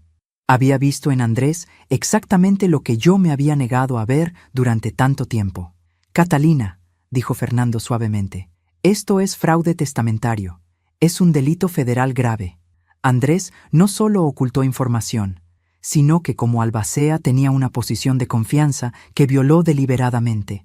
Podría enfrentar 10 años de prisión, no 5. ¿Y qué pasa con la herencia ahora? Ahora se ejecuta según las verdaderas instrucciones del tío Augusto. Se creará la fundación. Los 20 millones irán allí. Los otros 12 se dividirán entre los 3 hermanos, pero solo si aceptan trabajar en la fundación. Si Andrés se niega o es declarado culpable criminalmente, su parte se divide entre Lucía y Tomás. Y mi millón, tu millón, era incondicional. Es completamente tuyo, sin importar qué pase con el resto. Me quedé en silencio, procesando todo. Mi hijo había sabido desde el principio que la herencia venía con responsabilidad, con servicio, con propósito. Y en lugar de aceptarlo, había intentado robar no solo dinero, sino el legado completo que su tío quería dejar. Hay más, continuó Fernando. Los investigadores encontraron que Andrés ya había gastado casi 2 millones de su parte de la herencia. Compró propiedades, hizo inversiones arriesgadas, vivió por encima de sus posibilidades, asumiendo que el dinero seguiría fluyendo. ¿Qué va a pasar ahora? El fiscal quiere que Andrés devuelva todo lo que gastó. Si no puede, tendrá que vender sus activos y enfrentará cargos criminales por fraude testamentario, además de todo lo demás. Llamé a Tomás y Lucía. Vinieron a la oficina de Fernando. Cuando les mostramos los documentos, Lucía lloró. Todo este tiempo teníamos la oportunidad de hacer algo significativo, dijo entre sollozos. Papá habría estado tan orgulloso de una fundación en su nombre, y Andrés lo destruyó todo por codicia. Tomás estaba pálido de rabia contenida. ¿Cómo pudiste, Andrés? Susurró como si su hermano pudiera escucharlo. ¿Cómo pudiste traicionar no solo a mamá, no solo a nosotros, sino la memoria de papá? Hay una audiencia programada para la próxima semana, explicó Fernando. El juez revisará toda esta nueva evidencia, y el fiscal ofrecerá a Andrés la oportunidad de negociar un acuerdo o ir a juicio. Esa noche escribí en mi diario, algo que no hacía desde que Ricardo murió. Necesitaba poner en palabras el dolor que sentía. Ricardo, mi amor, nuestro hijo se perdió, y no sé si fue nuestra culpa por no ver las señales, o si simplemente así estaba destinado a ser. Pero tu hermano Augusto vio lo que nosotros no vimos, y dejó un camino de redención, una oportunidad de hacer el bien. Solo espero que Andrés tenga el valor de tomarlo antes de que sea demasiado tarde. La semana antes de la audiencia fue una tortura. Andrés no respondió ninguna de mis llamadas. Valeria me contactó una vez para decirme, con voz fría, que estaba considerando el divorcio. No me casé con un criminal, dijo antes de colgar. El día de la audiencia, la sala estaba llena. Periodistas, curiosos, personas que habían seguido el caso en las noticias. El título «Abogado exitoso defrauda herencia familiar» había captado la atención pública. Andrés entró con su equipo legal. Se veía destruido. Había perdido peso. Su traje le quedaba grande. Pero lo más impactante fueron sus ojos cuando finalmente me miró. No había rabia, no había orgullo, solo había vergüenza profunda y dolor. El juez revisó los documentos en silencio durante varios minutos. Luego miró directamente a Andrés. Señor Herrera, como albacea del testamento de su tío, usted tenía una responsabilidad fiduciaria, no solo con los herederos, sino con la memoria y las últimas voluntades del difunto. Al ocultar documentos esenciales, violó esa confianza de la manera más grave posible. Andrés se puso de pie. Su señoría, no tengo excusas. Lo que hice fue imperdonable. Dejé que mi ambición, mi orgullo y mi resentimiento me convirtieran en alguien que no reconozco. Estoy dispuesto a aceptar cualquier consecuencia. ¿Está dispuesto a confesar formalmente?, preguntó el fiscal. Sí, a todo, y a hacer lo que sea necesario para reparar el daño. El juez asintió. Entonces acepto el acuerdo propuesto: 3 años de prisión, seguidos de 5 años de libertad condicional, restitución completa de los fondos malversados, suspensión permanente de su licencia para ejercer la abogacía y participación obligatoria en la Fundación Educativa Ricardo Herrera una vez que cumpla su sentencia, si los otros administradores lo aceptan. Golpeó el mazo. Andrés se volvió hacia mí. Caminó lentamente hasta donde yo estaba sentada. Los oficiales lo observaban, listos para intervenir si era necesario. Se arrodilló frente a mí y, con lágrimas cayendo por su rostro, susurró lo suficientemente alto para que yo lo escuchara. Perdóname, mamá.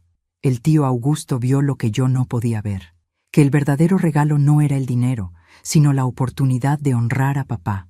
Y lo destruí todo. Lo destruí porque tenía miedo de no ser suficiente, de volver a ser el niño pobre con zapatos rotos. Pero al tratar de escapar de eso, me convertí en algo mucho peor.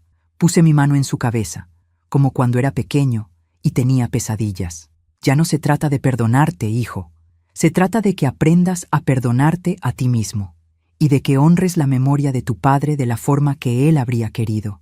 No con dinero mal habido, sino con servicio, con humildad, con amor. Los oficiales se lo llevaron. Lucía y Tomás vinieron a abrazarme. Los 3 lloramos juntos, no solo por el hermano que habíamos perdido temporalmente, sino por el padre que nunca vería lo que su legado había provocado. Pero también lloramos con esperanza, porque el tío Augusto, en su sabiduría, había dejado más que dinero.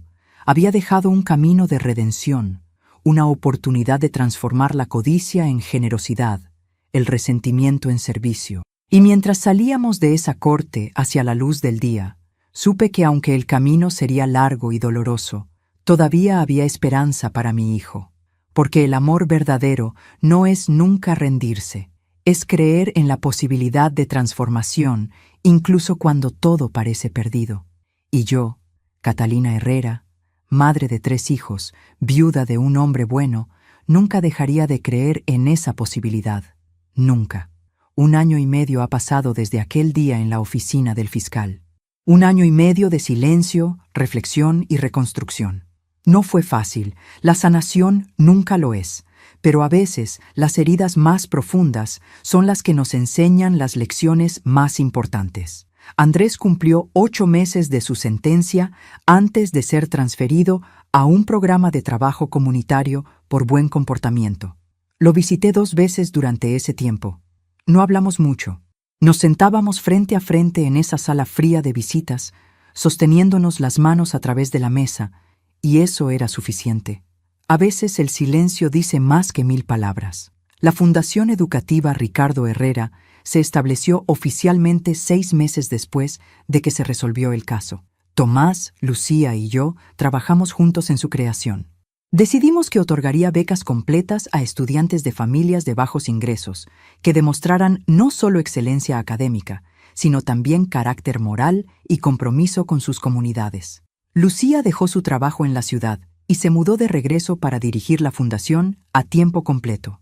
Tenía un don para esto, para ver potencial donde otros veían limitaciones. Tomás manejaba las finanzas con la prudencia que había heredado de Ricardo. Y yo, a mis 64 años, me convertí en la cara pública de la fundación. Daba charlas en escuelas, hablaba con padres, compartía mi historia. Al principio me aterraba. No era una mujer educada formalmente. No tenía títulos universitarios ni credenciales impresionantes. Solo tenía mi vida, mi experiencia, mi dolor convertido en sabiduría. Pero descubrí que eso era exactamente lo que la gente necesitaba escuchar. No teorías académicas sobre valores familiares, sino la verdad cruda y honesta de una madre que había visto a su hijo perderse en la oscuridad y luchó para ayudarlo a encontrar la luz otra vez. En una de esas charlas, conocí a una mujer llamada Elena. Tenía 58 años, 2 años menor que yo. Después de mi presentación, se acercó con lágrimas en los ojos. Mi hija no me habla hace 3 años, me confesó. Discutimos por dinero, por herencias, por cosas que ahora parecen tan insignificantes. Después de escucharla hoy, me di cuenta de que todavía no es demasiado tarde, que mientras haya vida, hay esperanza de reconciliación. La abracé, y en ese abrazo entendí algo fundamental. Mi dolor había servido para algo.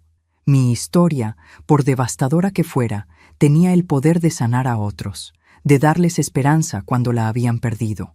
Andrés salió finalmente después de cumplir su sentencia completa de 1 año. Insistió en no pedir liberación anticipada. «Necesito pagar lo que debo», me dijo durante una de mis visitas. No por la ley, sino por mí mismo. El día que salió, yo estaba esperándolo afuera con Tomás y Lucía. No con pancartas ni celebraciones. Solo estábamos allí, su familia, diciéndole sin palabras que no estaba solo. Nos abrazamos en silencio. Este Andrés era diferente. Más delgado, sí, pero también más suave. Las aristas de orgullo y ambición que lo habían definido se habían desgastado, revelando al hombre que siempre había estado debajo, vulnerable, asustado, pero finalmente dispuesto a ser real. Valeria había pedido el divorcio mientras él estaba en prisión. No la juzgo. Ella se había casado con una versión de Andrés que ya no existía. Él firmó los papeles sin pelear. Ella merece a alguien que pueda darle lo que yo nunca pude, me dijo. Yo solo puedo ofrecerle disculpas. Andrés comenzó a trabajar con la fundación como parte de su servicio comunitario. Al principio fue incómodo.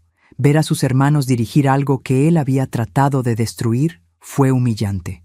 Pero se tragó su orgullo y se presentó cada día. Limpiaba oficinas, organizaba archivos, hacía el trabajo que nadie más quería hacer. Y luego algo cambió. Le asignaron trabajar directamente con los estudiantes becados, niños de familias pobres, exactamente como él había sido. Niños con zapatos rotos y ropa de segunda mano, pero con fuego en los ojos y sueños tan grandes que no cabían en sus circunstancias. Una tarde, lo encontré en el jardín de la fundación, hablando con un niño de 10 años llamado Miguel. El niño le mostraba orgulloso un dibujo que había hecho, un dibujo de su familia en una casa grande y hermosa. «Algún día voy a comprarle esa casa a mi mamá», decía Miguel con absoluta convicción. «Voy a ser abogado como tú y voy a ganar mucho dinero y ella nunca más va a tener que preocuparse por nada». Vi el rostro de Andrés transformarse. Vi cómo se veía a sí mismo en ese niño y vi el momento exacto en que entendió algo fundamental. Después, cuando Miguel se fue, Andrés se acercó a mí. «Ese niño soy yo hace 30 años», dijo con voz suave. lleno de ambición, de resentimiento disfrazado de determinación. Y si alguien no lo ayuda a entender que el éxito sin valores es solo una forma bonita de fracaso, va a terminar exactamente donde yo terminé. Entonces ayúdalo, respondí. Enséñale lo que tú aprendiste. Pero no con palabras, hijo, con acciones, con ejemplo. Y eso fue exactamente lo que hizo. Andrés se convirtió en mentor. No del tipo que da conferencias sobre principios morales, sino del tipo que se sienta con un niño a hacer tarea, que le enseña que está bien pedir ayuda, que le muestra que la verdadera fortaleza es la vulnerabilidad, no la máscara. Los niños lo adoraban, porque veían en él no perfección, sino redención. Y eso es mucho más poderoso. Hace 3 meses, en el aniversario de la fundación, Andrés dio su primer discurso público desde su liberación.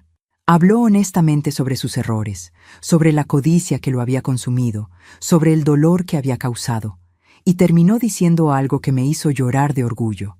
Mi padre era un hombre simple que trabajaba en una fábrica. Mi madre era una mujer sin educación formal que cosía para otros, y durante toda mi juventud los vi como insuficientes. Ahora, después de perderlo todo, entiendo que ellos tenían la única riqueza que importa: integridad. Y pasaré el resto de mi vida tratando de honrar ese legado que desprecié. La audiencia se puso de pie. No fue una ovación por su elocuencia, sino por su honestidad, por su valor de pararse frente a todos y admitir su fracaso. Después, en privado, me abrazó y susurró: «Gracias por no rendirte conmigo, mamá. Cuando yo me rendí contigo, cuando te traicioné de la peor manera posible, tú no me traicionaste a mí. Me diste consecuencias, sí, pero nunca dejaste de amarme». Y ese amor fue lo que finalmente me salvó. El amor de una madre no tiene condiciones, le dije. Puede dolernos, puede rompernos, pero nunca muere, porque ustedes no son solo mis hijos, son pedazos de mi alma caminando por el mundo. Y si un pedazo de tu alma se pierde, harás lo que sea para encontrarlo de nuevo. Hoy, mientras escribo estas últimas palabras de mi historia, estoy sentada en mi jardín. Las rosas blancas han vuelto a crecer. Tomás y Andrés las replantaron juntos hace 6 meses. No son las mismas rosas que Ricardo plantó, pero son hermosas de una manera diferente. Más fuertes quizás, porque nacieron de tierra que conoció la destrucción. Mis 3 hijos vienen a cenar cada domingo. Es nuestra tradición nueva. Cocinamos juntos, reímos juntos, a veces lloramos juntos, hablamos de papá, de los viejos tiempos, de los nuevos sueños. Ya no hay secretos entre nosotros, ya no hay máscaras. Andrés todavía tiene años de trabajo por delante. La redención no es un destino, es un camino, pero está caminándolo con honestidad, con humildad, con corazón abierto. Y eso es todo lo que una madre puede pedir. He aprendido que el dinero revela quiénes somos realmente. Para algunos, revela generosidad. Para otros, codicia. Pero lo más importante que aprendí es que no importa lo que revele. Siempre hay oportunidad de cambiar, de elegir ser mejores, de convertir el dolor en propósito. Si mi historia ayuda, aunque sea a una sola madre a abrir los ojos, a una sola familia a sanar sus heridas, a un solo hijo perdido a encontrar su camino de vuelta, entonces cada lágrima, cada noche sin dormir, cada rosa arrancada, habrá valido la pena. Porque al final, lo único que realmente importa es el amor que das, el amor que recibes, el amor que te sostiene cuando todo lo demás se derrumba. Y ese amor, a diferencia del dinero, es la única herencia que realmente vale la pena dejar. Compartan esta historia con alguien que necesite esperanza, con alguien que esté pasando por su propia oscuridad. Díganles que no están solos, que el amanecer siempre llega, incluso después de la noche más larga, y que el amor verdadero, el amor de madre, el amor de familia, es más fuerte que cualquier traición, más valioso que cualquier fortuna, más duradero que cualquier dolor. Gracias por escucharme, por caminar conmigo a través de esta historia que nunca quise vivir, pero que necesitaba contar. Que Dios los bendiga, y que nunca olviden que mientras haya vida, siempre hay esperanza de redención.